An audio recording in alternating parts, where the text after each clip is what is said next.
ఎప్పుడు మొదలైందో తెలుపగల తేదీ ఏదో గుర్తించేందుకు వీలుందా?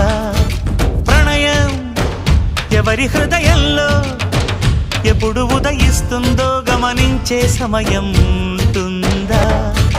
ప్రేమంటే ఏమంటే చెప్పేసి మాటుంటే ఆ మాటకి తెలిసేనా ప్రేమంటే? అది చరితలు సైతం చదవని వైనం, కవితలు సైతం పలకని భావం, సరిగమలెరుగని మధురిమ ప్రేమంటే. దరిదాటి ఉరకలు వేసే ఏ నదికైనా తెలిసిందా తనలో ఈ ఉరవడి పెంచిన తొలిచిన కేదంటే? సిరిపై రై ఎగిరే వరకు చేనుకు మాత్రం తెలిసిందా తనలో కనిపించే కళలకు తొలి పిలిపేదంటే?